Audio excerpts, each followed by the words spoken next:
Bonjour. Donc, je suis Juliette Mathieu. Je suis la directrice des éditions du Détour qui sont basées à Bordeaux.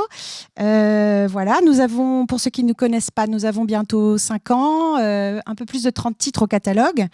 Et jusqu'à maintenant, nous avons publié une dizaine de titres par an, uniquement des essais dans les domaines de l'histoire, de la sociologie, des sciences humaines, de manière générale. Voilà. Vous avez peut-être vu passer ce livre-là, qui était notre meilleure vente de l'année dernière. Je ne sais pas si on le voit. Rage Against the Machisme de Mathilde Larère. Voilà, qui a été pour nous une très merveilleuse surprise de confinement. Voilà. La grande nouveauté cette année pour nous, et qui est très émouvante, c'est qu'on ouvre notre domaine littéraire. Jusqu'à maintenant, on a publié strictement de la non-fiction. On s'y lance à petits pas en voulant choisir vraiment des textes donc français et peu, 1 ou 2 par an maximum. Notre but, c'est de retrouver plutôt des œuvres, des auteurs qu'on va pouvoir accompagner sur le long terme. Et donc, je suis absolument ravie de commencer cette aventure avec un auteur qui était présent dans notre premier programme de publication, Emmanuel Docès, en 2017, avec un livre qui avait très bien marché et qui marche encore bien, qui s'appelle Voyage en misarchie, un essai politique que vous avez peut-être déjà vendu ou lu. Et Emmanuel Docès, donc c'est le premier roman des éditions du Détour, le premier roman d'Emmanuel Docès avec le premier auteur des éditions du Détour aussi, donc Champagne. Voilà.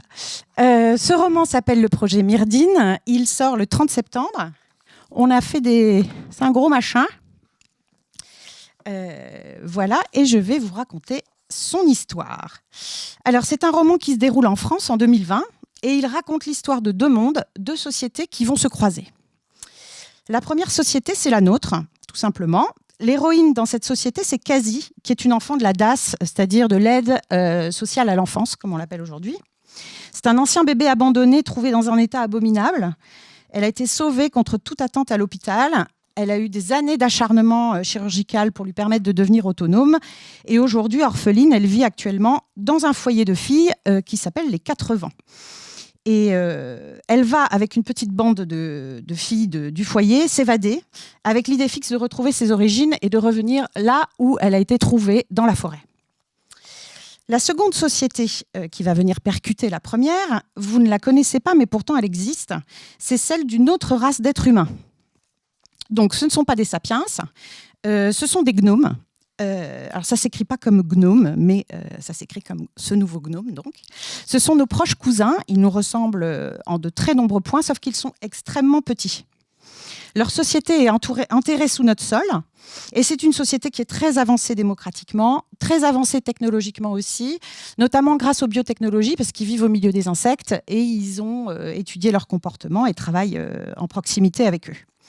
Leur ville est bien différente de notre monde pollué et excessif. Voilà. Mais leur société, en apparence idyllique, est basée sur un mensonge. Chez les gnomes, on pense qu'on est seul dans le monde et que le monde sous terre est le seul qu'il existe.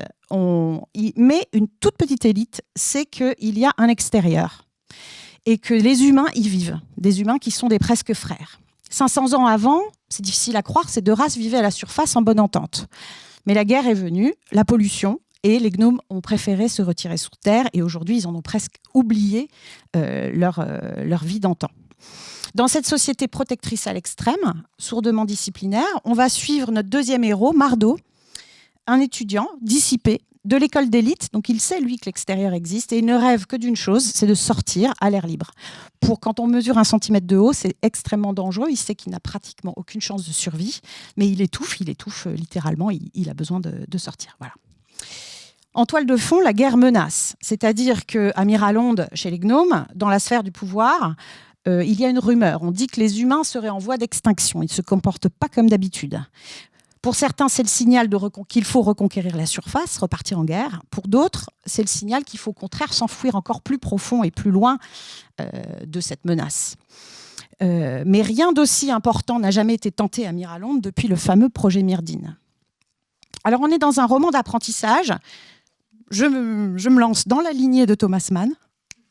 dans le sens où, évidemment, on n'est pas dans la langue de Thomas Mann et du 19e siècle, mais on est vraiment dans ce genre, c'est-à-dire que par ce destin de deux jeunes héros qui vont grandir et s'émanciper, on va avoir en toile de fond toute une fresque sur ces sociétés, sur comment elles fonctionnent et comment elles vont s'entrecroiser. Donc on a des complots politiques, des machinations, des rumeurs de guerre.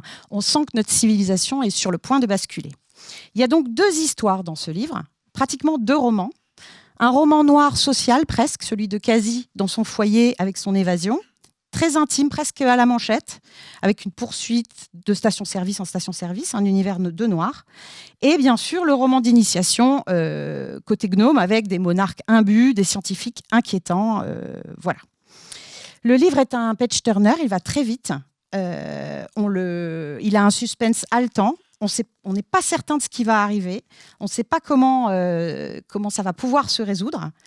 Et les personnages principaux sont très forts, notamment Casey, qui est une jeune femme qu'on ne va pas oublier. Voilà.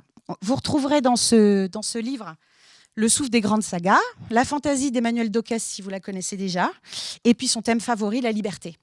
Voilà. Vous trouverez aussi dans vos sacs une petite présentation de nos essais de la fin d'année que je vous invite à découvrir. Merci beaucoup.